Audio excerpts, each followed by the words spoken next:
Hi, it's Brian. March the 1st, Sunday, down here, Wellington, New Zealand, and we've been busy lately. My civic duties as a counsellor and my various other extended family activities have been a bit consuming, so haven't had time to do the regular broadcasts. So we have a bit of a catch-up here. And reading from The Guardian, government bans executive bonuses and bailed out banks. This is The Guardian Weekly, quite an interesting read, guys.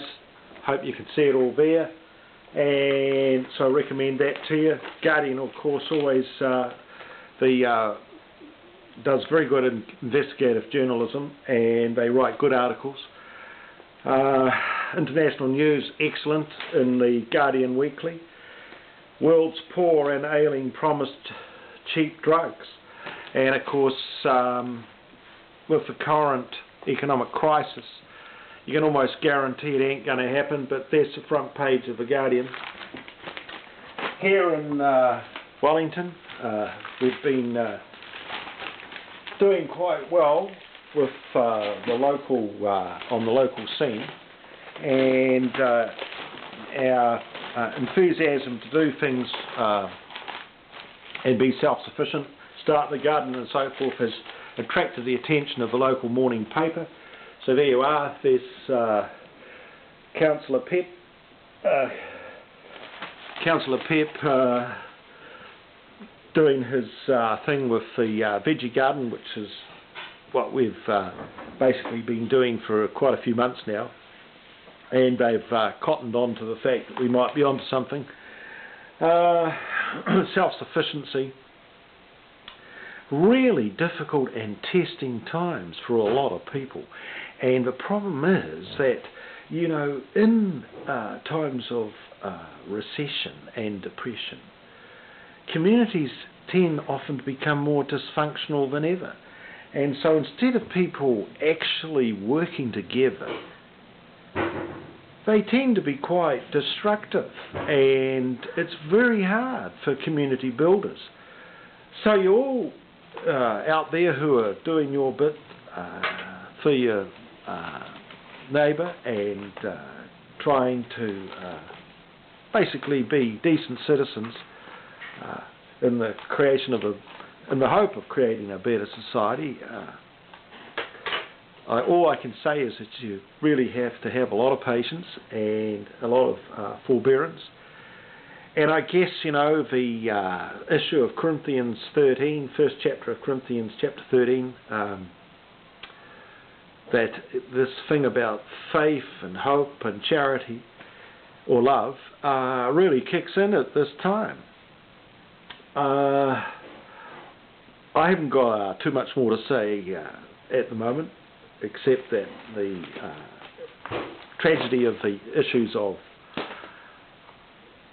the way the political systems work in the Western world and are spreading, the contagion, the contamination of bad banking practices and lack of financial discipline in a lot of the Eastern European countries have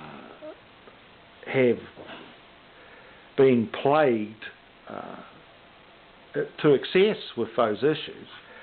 And I guess what's been said now is that if Eastern Europe goes, it'll take Europe with it, and there will go the world. Well, I don't know who these commentators are, because in a way, this is all sort of behind. This is news that has actually happened, and the bizarre thing is that it gets reported to us as something that could possibly be in the future, when it's actually in the past. It's done. It's done its dash, and that's just the way the system works. And as Malcolm Muggeridge said, that whatever the media was saying, you could almost guarantee the opposite was happening. So when they talk it up and say, you know, recession coming to an end, it's actually only starting.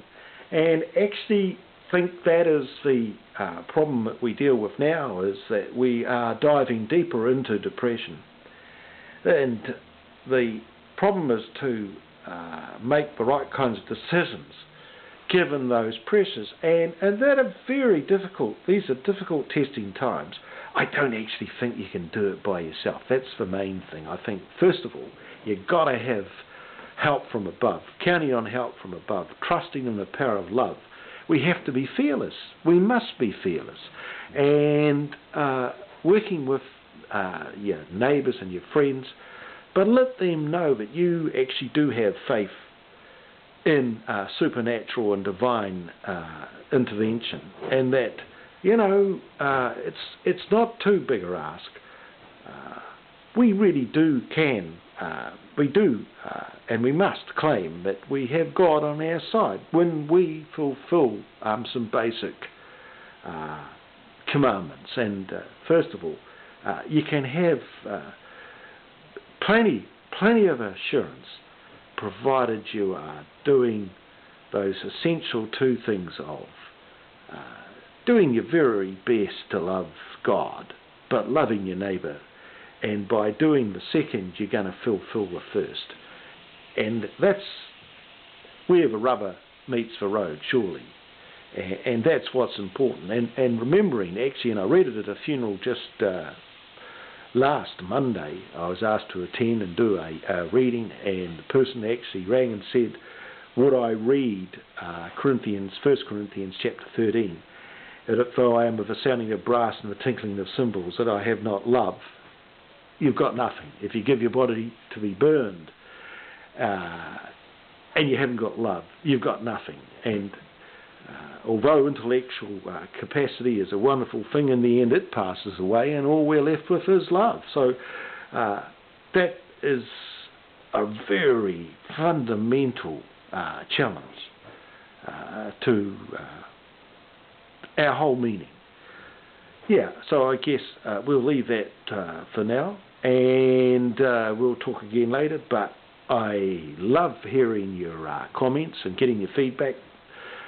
Once in a while we'll get somebody who's a bit over the top. We can cope.